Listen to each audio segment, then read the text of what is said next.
Video ini saya buat murni untuk berbagi ilmu dan pengalaman yang telah saya alami, bukan bermaksud untuk menyombongkan diri. Saya bercerita di sini bukan bermaksud untuk merasa lebih sukses dari yang lain, karena di luar sana masih banyak yang jauh lebih hebat dari saya. Mau tahu cara saya menghasilkan puluhan juta rupiah per bulan sejak usia 14 tahun dari internet? Yuk tonton video ini sampai habis. Assalamualaikum warahmatullahi wabarakatuh. Halo teman-teman semuanya, perkenalkan nama saya Pramudia Kesatria Budiman. Saya biasa dipanggil Satruk. Kenapa saya biasa dipanggil Satruk? Karena pas SD itu semacam panggilan akrab gitu. Jadi dulu tuh aslinya saya dipanggilnya Petruk gitu, tapi Satria Petruk, Satruk gitu. Ya, buat teman-teman yang udah tahu sebelumnya tentang saya, mungkin teman-teman udah pernah lihat video ini juga ya. Nih, saya tampilin. Nah, itu tuh judulnya cuma clickbait gitu. Saya punya duit emang, alhamdulillah ya, tapi nggak sekaya yang kalian kira gitu loh. Jadi saya masih makan rames yang 5 ribuan, kalau malam keangkringan, kalau misalnya sampo habis diisi air lagi, ya gitulah, masih sama kayak kalian. Di media sosial mungkin teman-teman lihat saya enak gitu ya, kayak bisa beli sesuatu sendiri, bisa jalan-jalan kesana kesini. Padahal sebenarnya dulunya saya itu orang biasa aja gitu. Saya lahir dari keluarga yang sederhana. Bapak saya adalah seorang guru honorer pada saat itu, pada saat saya SD. Ibu saya juga seorang perawat yang harus berangkat malam dan pulang pagi. Nah, saking hematnya kami, hemat ya, bukan susah ya, pada saat itu makan itu sering dibagi-bagi gitu loh. Misalnya kayak goreng telur 2 tapi buat 4 orang gitu, buat kedua orang tua saya sama saya dan adik saya gitu. Terus kalau misalnya bikin mie juga biasanya dibagi 2 gitu. Beli sate juga paling sebulan sekali, itu pun sate tuh ya 1 porsi gitu kan ya, 10 tusuk kan, 3 buat saya, 3 buat ibu saya, 3 buat adik saya, dan bapak saya tuh makan sate 1 ditambah bumbunya gitu. Tuh bener-bener saya hemat itu dulu lah, karena memang kondisi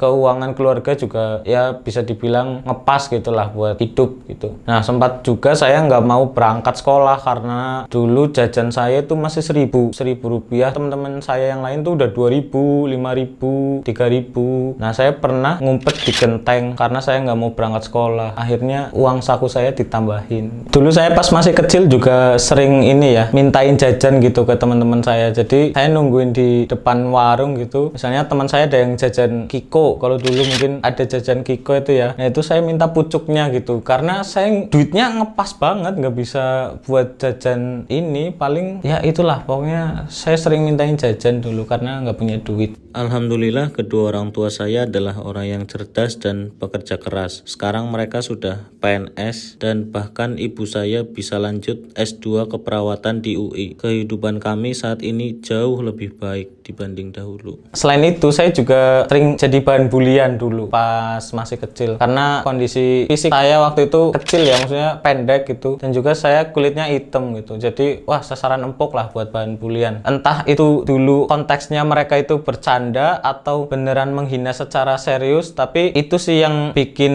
mental saya kuat gitu, dan itu juga jadi motivasi saya buat suatu saat nanti saya bakal jadi sesuatu nih biar membungkam mulut-mulut mereka. Wah, mantap ya, alhamdulillah saya berhasil melewati proses-proses perjuangan zaman dulu ya, dan sekarang saya bisa nikmatin hasil tersebut atas izin Allah. Alhamdulillah saya bisa berangkat umroh bareng keluarga saya juga udah ada kendaraan pribadi, ada juga rumah gitu kan, dan sekarang saya bisa beli barang-barang yang dulu cuma saya impiin gitu. Saya pengen beli ini, tapi dulu duitnya nggak ada. Sekarang alhamdulillah satu persatu tercapai. Nah, apa proses yang saya jalani dulu? Jadi dulu pas SD kelas 4 atau 5 gitu ya, tahun 2008 itu, jadi kita pulang sekolah itu ke warnet gitu, main ke warnet 1 jam 2 jam, kalau misalnya ada uang lebih ya bisa nyampe 3 jam 4 jam gitu. Nah, dulu itu rame-ramenya main game Point Blank gitu kan. Mungkin kalau angkatan dulu pasti tahu ya game Point Blank gitu. Nah, jadi kita main bareng tuh mabar ya, bisa 5 PC 6 PC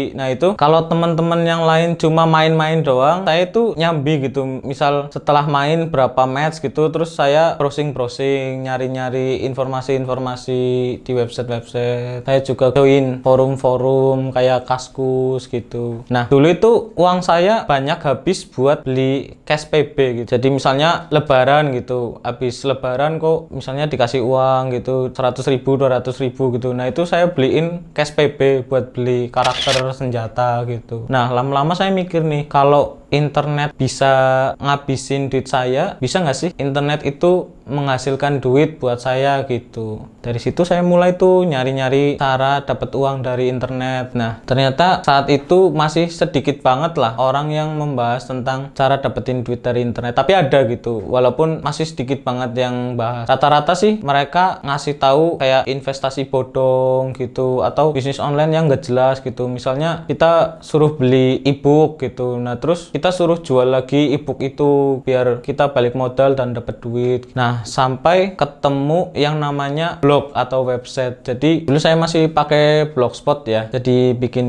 blog gitu, itu katanya bisa ngasilin duit gitu. Nah saya coba kan bikin blog pakai blogspot gitu. Dulu namanya satruk.blogspot.com, sekarang udah nggak ada ya. Nah dulu itu saya isi sama cheat point blank, saya ngambilin dari websitenya orang kayak Pekalongan, dulu kan ada tuh cheat Pekalongan gitu. Nah saya kopas-kopasin ke website saya, ke blog saya. Terus saya juga curhat gitu, kayak buku diary gitu, catatan sehari-hari saya gitu, ya buku harian kayak gitulah. Nah tapi kok nggak ada pengunjungnya gitu, kan ada statistiknya tuh. Nah, itu kok paling 1-2, itu pun saya sendiri ya, itu saya buka di banyak komputer, saya tulis blog saya sendiri gitu. Nah semakin saya mendalami, semakin saya belajar, ternyata ada caranya biar biar blog itu ada pengunjungnya gitu. Jadi nggak bisa tuh asal nulis. Percuma kita misalnya nulis panjang tapi orang nggak ada yang nyari gitu, buat apa juga kan. Nah awal saya bikin blog tahun 2008 itu saya baru menghasilkan tahun 2010 atau 2011 gitu, karena saya pribadi juga belajarnya nggak maksimal kan, maksudnya udah sekolah terus pulang ke warnet baru baca-baca di internet, terus harus pulang lagi ke rumah, terus kayak gitu terus pokoknya lah. Itu jadi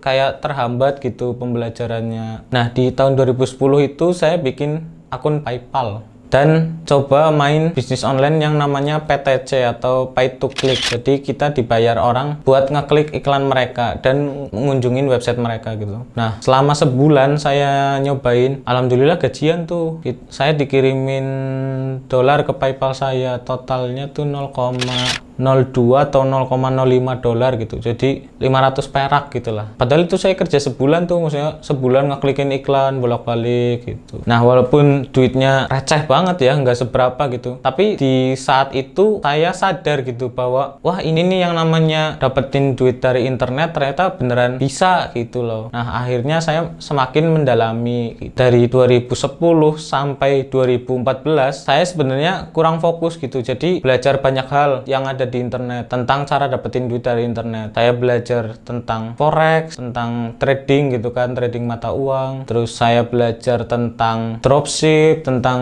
jualan online. Terus bahkan saya pernah belajar hack gitu, carding gitulah. Jadi ngehack PayPal-nya orang, ngehack kartu kreditnya orang. Di dalamnya ada balance puluhan ribu dolar gitu. Tapi saya dulu nggak dipakai, cuma ya gini caranya ngehack, gini caranya ngehack website, gini caranya ngehack akun PayPal, kartu kredit gitu. Jadi cuma sebatas pengetahuan aja, bukan yang buat beli ini beli itu, enggak. Cuma ya namanya dulu iseng-iseng gitu lah. Nah saya mulai menghasilkan secara rutin di tahun 2014. Jadi 2014 itu saya masih bikin website saya yang dulu masih ada, cuma sekarang di tahun 2014 itu saya bikin website yang niche gitu, niche gitulah pokoknya lah. Maksudnya ada temanya gitu. Dulu saya bikin tentang binatang, websitenya dulu binatang.net, sekarang udah nggak ada. Jadi saya bahas tentang binatang tuh, mulai kucing, burung, segala macam. Nah itu bikin website ngasih informasi ke orang gitu, misalnya cara memandikan kucing, cara merawat burung lovebird. Nah itu udah mulai kelihatan tuh hasilnya dari iklan yang masuk. Iklannya namanya Google AdSense. Jadi Google AdSense itu kalau mungkin teman-teman tahu, AdSense baru tahu akhir-akhir ini ya, zaman-zaman YouTube YouTuber baru terkenal tahun 2017-2018. Padahal AdSense tuh dari lama banget kalau di website gitu loh. 2004 kayaknya. Bentar saya googling dulu.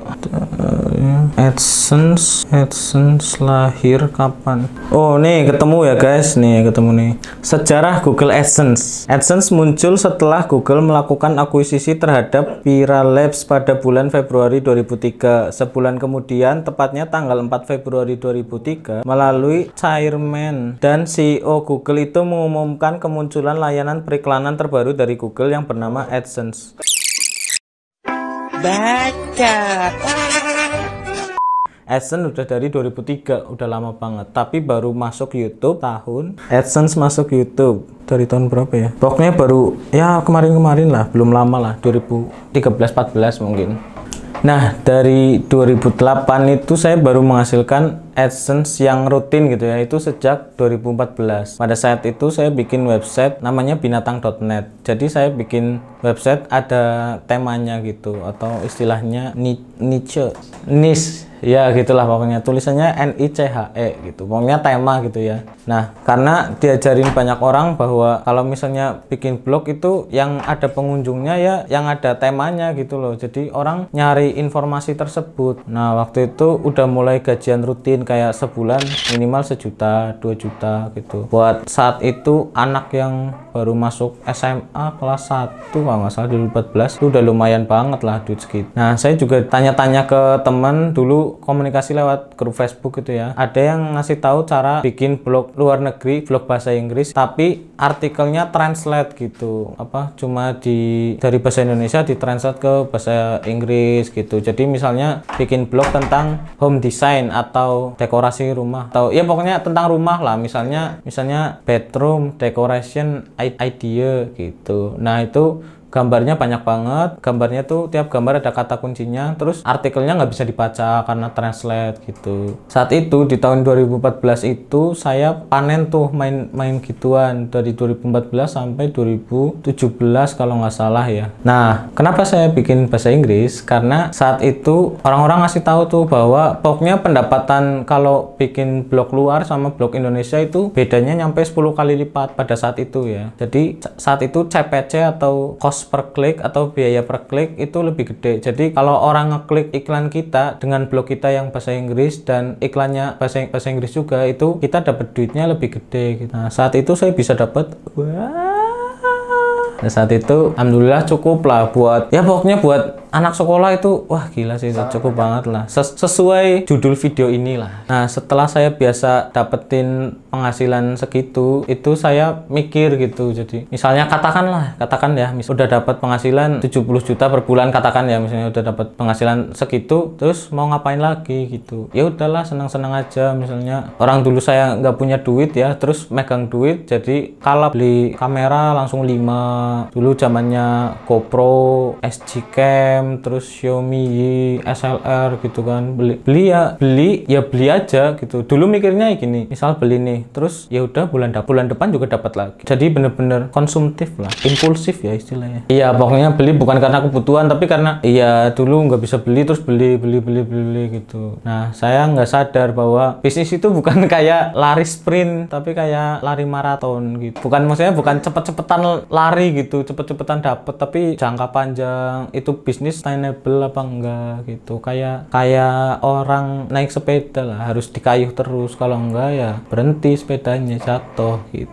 Nah, saat itu saya total bisa bikin 100 blog lebih gitulah. Yang saya nggak tahu saat itu, atau saya nggak sadar, atau sadar mungkin saya nggak peduli, bahwa main kayak gitu itu semacam ngakalin mesin pencari Google gitu. Satu persatu blog saya rontok itu istilahnya de-index gitu. Jadi nggak di-index lagi, nggak ada kalau dicari di Google itu nggak ada gitu. Nah, satu persatu sampai habis itu 100 blog, 100 lebih blog itu habis. Jadi yang biasanya saya saya setiap bulan nerima gaji santai-santai gitu, itu bener-bener bahkan nggak gajian lagi gitu. Sampai saya ada di titik itu. Setelah saya nggak gajian lagi itu, nggak dapat penghasilan lagi itu, saya mulai sadar bahwa apa yang dulu saya lakukan itu salah, nggak sepenuhnya benar gitu. Jadi saya dulu cuma nyari duit, bukan bangun bisnis, bukan bangun sistem gitu. Jadi yang penting dapat duit ya udah, yang penting dapat duit ya udah. Tapi saya nggak mikir jangka panjangnya gitu. Nah, setelah kejadian itu sempet down sih, down parah sih, karena itu biasa dapat duit terus nggak ada gitu, tinggal sisa tabungan doang gitu. Saya mulai belajar bangkit lagi, mulai keliling ke teman-teman, silaturahim gitulah, belajar ke Malang, ke Surabaya, ke Jakarta, ke Jogja gitu. Itu nemuin teman-teman buat belajar hal baru. Di tahun 2016, 2017 kayaknya itu saya baru belajar bikin blog manual Indonesia yang bisa bertahan lama gitulah, bisa buat jangka panjang gitu. Jadi nggak asal bikin blog yang penting ada artikelnya, yang penting ada visitornya, yang penting ada duitnya terus ditinggal gitu. Jadi mulai benerin hal-hal yang dulu saya lakukan gitu. Saya mulai bangkit lagi tuh, penghasilan mulai naik lagi gitu. Sampai sekarang alhamdulillah. Nah, pada video kali ini saya bakal ngajarin sistemnya gimana secara singkat ke teman-teman. Karena ini video berlanjut ya, nggak cuma video ini doang, tapi nanti di kedepannya saya bikin tutorial lengkapnya, mulai dari bisnis online apa aja, terus nanti gimana cara bikin websitenya, install WordPress segala macam, apa riset kata kunci, dapetin pengunjung, sampai cara dapetin duit dari blog itu, dari website yang udah kita bikin itu gitu. Oke. Sekarang pasti teman-teman bertanya-tanya ya, gimana sih itu, emang apa mekanismenya itu, gimana kok bisa bikin website terus ada duitnya gitu, lumayan lagi kan hasilnya. Nah, ini nih caranya nih. Nah, misalnya user atau pengunjung ada tuh yang mau melihara ular gitu ya, mungkin karena nonton YouTube lihat Garaga terus jadi pengen pelihara ular gitu kan. Pasti orang nyarinya cara memelihara ular gitu, nyari di Google.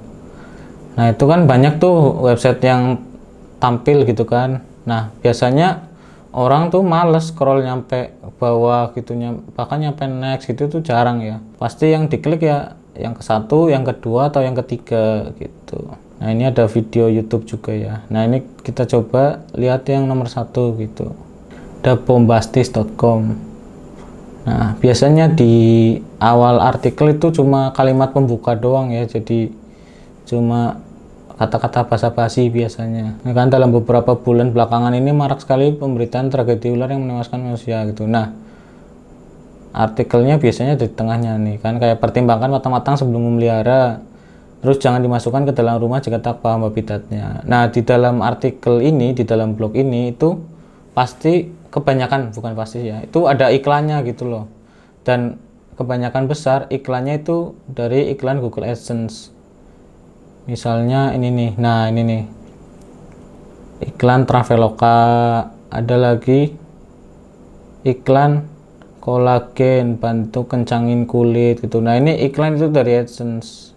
Nah, kalau diklik tuh ke website si pengiklannya, dan si pemilik website bombastis.com itu nanti bisa dapat duit karena saya ngeklik iklan yang ada di blog itu gitu. Nah, apa itu Google AdSense? Google AdSense adalah program kerjasama periklanan milik Google. Pemilik website yang telah mendaftar dan disetujui bisa memasang iklan di website mereka dan mendapatkan penghasilan jika ada orang yang mengklik iklan di website mereka, atau biasa disebut paid per click. Nih skemanya gini. Jadi dari pengiklan terus ke Google AdWords. Google AdWords sekarang disebut Google Ads, yaitu layanan periklanan milik Google. Kemudian baru disalurkan ke Google AdSense. Nah, baru dari Google AdSense menyalurkan ke blog atau website kita. Nah, baru dari website atau blog kita itu ke kita. Kita ini disebut publisher. Kalau pengiklan disebut advertiser. Sistem bagi hasil AdSense kayak gini. Misalnya, perusahaan Honda membayar budget iklan total 100 juta. juta dan mendapatkan CPC atau cost per klik Rp1.000. Jadi perusahaan Honda harus membayar Rp1.000 kepada Google setiap ada klik ke iklan mereka. Kemudian uang tersebut secara otomatis dibagi kepada publisher sebesar 68%, sehingga publisher mendapatkan Rp680 per klik untuk iklan tersebut, sisanya untuk Google. Jadi intinya kita bikin website, terus di website tersebut bahas sesuatu yang banyak dicari orang, terus di dalam blog tersebut ada iklannya. Nah, kalau orang ngeklik iklan di blog kita baru dapat duit. Biasanya CPC atau cost per klik blog bahasa Indonesia itu sekitar Rp300–500, tergantung tema blog dan iklan yang keluar. Kalau CTR atau click through rate blog bahasa Indonesia itu biasanya 1–3%. Misal, saya punya blog dengan pengunjung 10.000 per hari. CTR 1%, berarti 1%-nya 10.000 yaitu 100 orang. Nah, kalau CPC-nya adalah 300,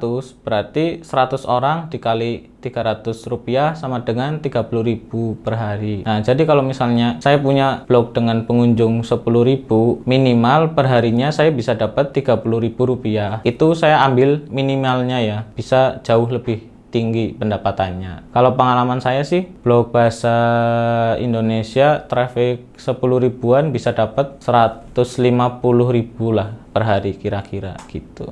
Nah, kurang lebih seperti itu garis besarnya atau penjelasan singkatnya gitulah. Itulah kurang lebihnya garis besar atau penjelasan singkat mekanisme gimana caranya dari pengunjung nyari informasi terus masuk blog kita, terus kita bisa dapat duit. Nah, kalau teman-teman mau belajar tentang bisnis online, cara bikin website dari nol, cara riset kata kunci, cara dapetin pengunjung blog ya, terus cara biar blog itu menghasilkan buat kita, nanti kita bahas di video selanjutnya. Oke teman-teman, sekian aja video kali ini. Kalau misalnya ada kritik dan saran tentang kualitas video mungkin atau apa aja topik yang bisa saya bahas di video selanjutnya, silakan isi kolom komentar di bawah ini. Kalau misalnya teman-teman suka, silahkan like, silahkan subscribe, dan juga nyalakan loncengnya. Kalau nggak suka bisa skip aja video ini. Oke, tapi tetap subscribe biar saya bisa punya silver play button. Yoi. Dadah.